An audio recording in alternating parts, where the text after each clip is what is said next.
Sure. 3 Australian cricketers have been hit with lengthy bans over a huge ball tampering scandal. Captain Steve Smith and Vice-Captain David Warner are barred from cricket at international and national levels for a year, while junior batsman Cameron Bancroft is out for 9 months. Now, some in the sport think the penalties are too harsh. Some fans, though, think they don't go far enough, and others in the cricketing world agree with that. Now, cricket has 4 levels of offence in its code of conduct, and there are, in fact, different levels within each category, actually. The rules for each level listed by the seriousness of the offence, from 1 being conduct of a minor nature, 4 covering an conduct of overwhelmingly serious nature, like match fixing and the like. Ball tampering is a level 2 offence and consists of deliberately throwing the ball to the ground to roughen it up, applying a substance to the ball for any purpose other than polishing it, interfering with the seams or scratching the ball with a finger or implement. Well, many cricket fans upset and angry about the scandal. They are blaming the players for tarnishing the game.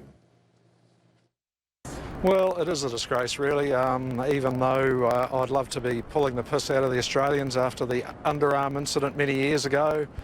That's been dead and buried, well and truly dead and buried by this one, and people who are paid that sort of money by us, watching television, buying tickets, buying merchandise, it's a disgrace what they've done, and I certainly hope that Warner and Steve Smith never get to play the game again.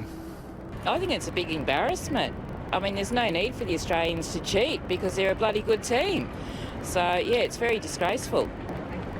Well, Darren Lehman's been saying he didn't know anything about it, but I think when you're playing the level of cricket that they're playing, I'm sure he knows a lot about it, and I think he needs to man up just like the rest of them.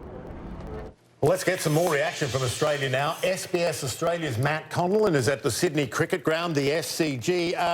Matt, I was just reading in the Aussie papers how Steve Smith walking through Johannesburg Airport getting boos. People were calling out cheap. What's the reception going to be like in Australia? Most of my mates down there are horrified by what's happened. Yeah, good morning, Michael. As you can imagine, the Australian public waking up to this news or seeing it late last night have just reacted with shock and a bit of horror, in fact, that Cricket Australia has come down so hard on Stephen Smith. He was the golden boy of Australian cricket only a few months ago. We were comparing him to the greatest player who ever lived, Donald Bradman, and the whitewash in the Ashes, and his reputation and his stock couldn't be higher.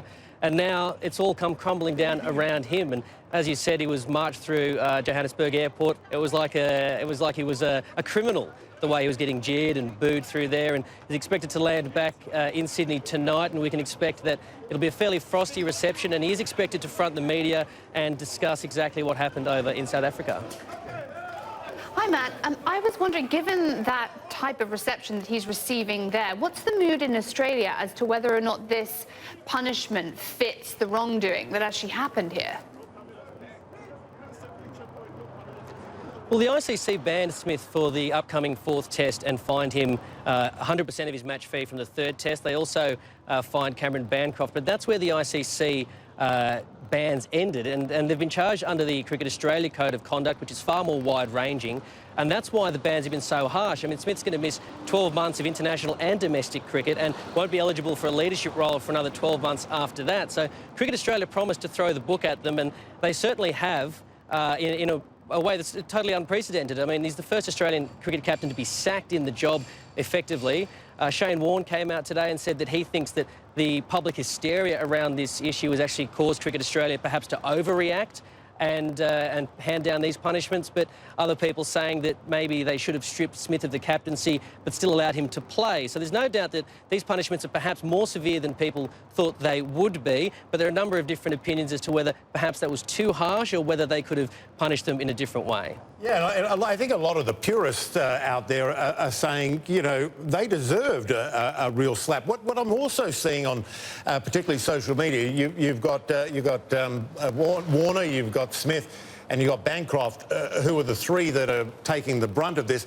A lot of people are saying, including professional cricketers, are saying it's impossible only the 3 of them knew. What about the coach? What about others on the team? How did only these 3 know about it? Is there a sense that there's more shoes to drop here? Well, that's the thing. James Sutherland came out last night, the Cricket Australia CEO, and was very keen to emphasise that it was only these three players who knew, that the Integrity Unit investigation discovered that it was only these three players that knew, that Darren Lehmann on the walkie-talkie was saying words to the effect of what's going on down there, as opposed to instructing the 12th man, Peter Handscomb, to cover the whole thing up. But as you would have seen on social media, particularly players who've played against Australia in the past, Kevin Peterson and Michael Vaughan and Dale Steyn as well, saying that they can't believe that something like this could happen without the coach knowing, that this leadership sanctioned cheating, if you like, could happen under the nose of Darren Lehmann but without him knowing. So there is a sense that maybe there is more to come in this, but Sutherland was very keen to emphasise yesterday that no, it is only those three players, and that's why they've thrown the book so severely at those three players. A remarkable fall from grace. SBS Matt Connellan, thanks so much, Matt. Appreciate it there at the SCG.